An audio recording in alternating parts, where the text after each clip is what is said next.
Few weeks ago, I got reconnected with a really good friend of mine through Facebook.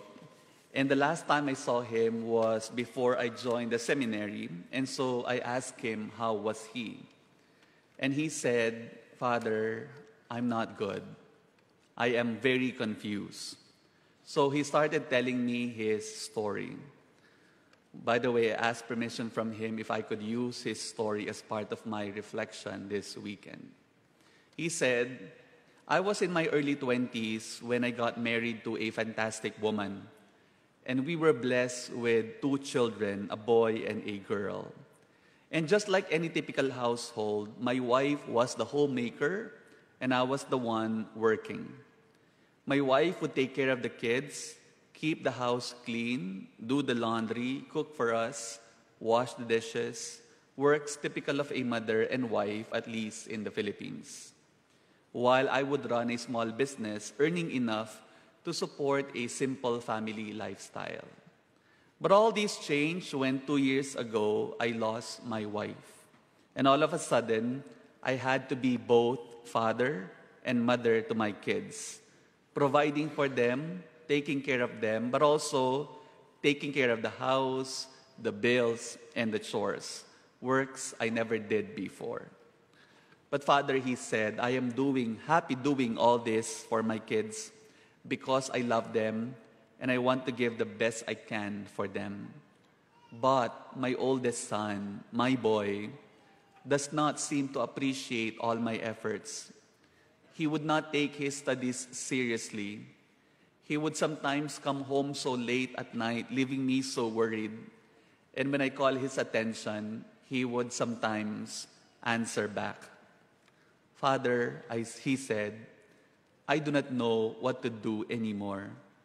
I tried my best to give all the love and care that a single parent can give. But it seems that my best is still not enough. Where did I go wrong? What have I done to deserve this? What else should I do? I said, why don't you sit down with your son and talk to him like you are talking to me right now? Open your heart to him. And I think if your son could hear what I have heard from you just today, he will understand you, love you even more, and perhaps he will have a change of heart.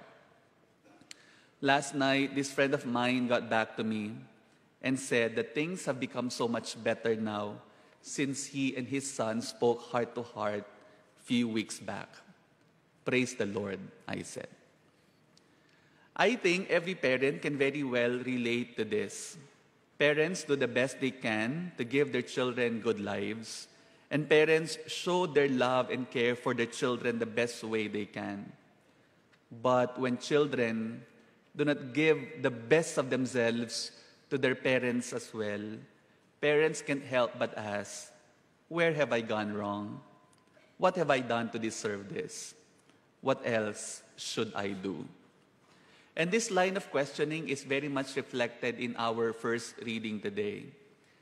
A very melancholic song. There was a landowner.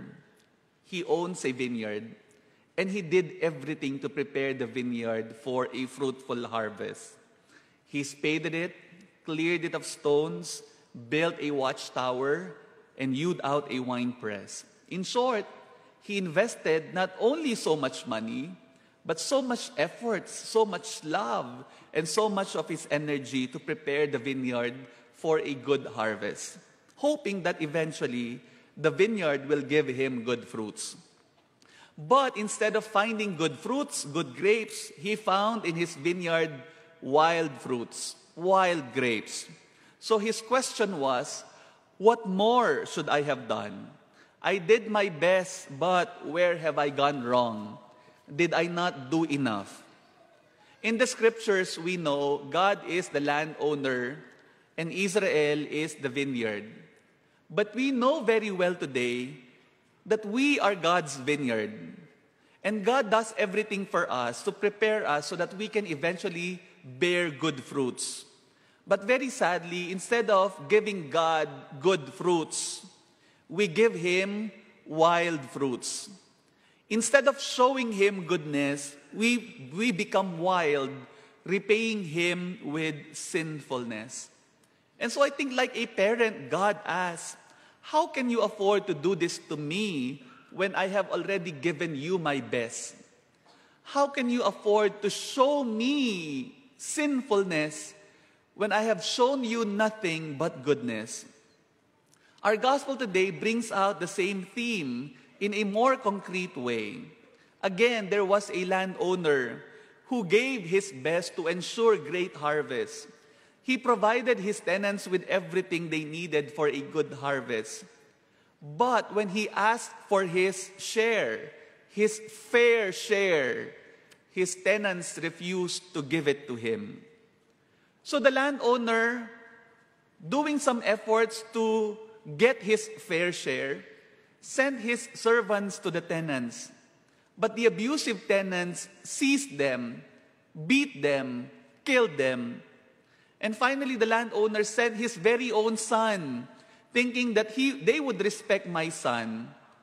But what did they do with the son? Instead of respecting the son, they killed the son.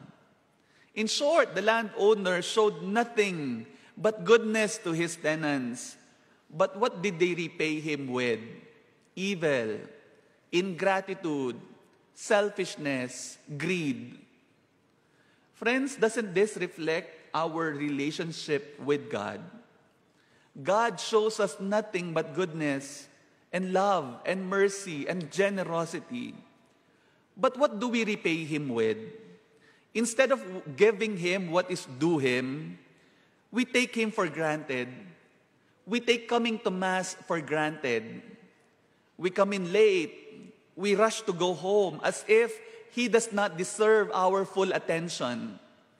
Instead of giving him the thanksgiving that is due him, we show ingratitude. And instead of respecting his son, we use the son's name in vain. We crucify the son with our sins.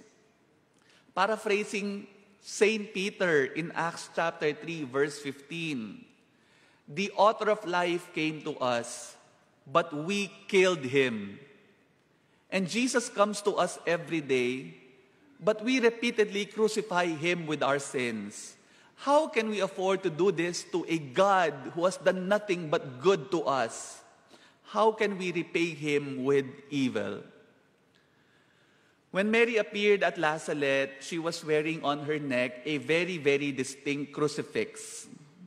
It was a cross with a hammer on the side and a pliers on the other side.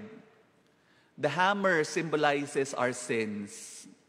When we sin, we hammer his nail down. We crucify him. But the pincer, the pliers, symbolizes conversion. When we change our hearts, we slowly loosen up the nails and slowly remove Jesus from the cross. My friends, I think we really need to ask ourselves today seriously. We always say, God is good all the time, and all the time, God is good. We know that. We shout that out. But I think the hard question for us is, so what will we give God in return? Do we give him a hammer or do we give him pliers? Do we hammer his nail down on the cross? Or we change our hearts and we loosen up his nails and remove him from that cross? Our Lady of Lazaret, reconciler of sinners, pray without ceasing for us who have recourse to you. Amen.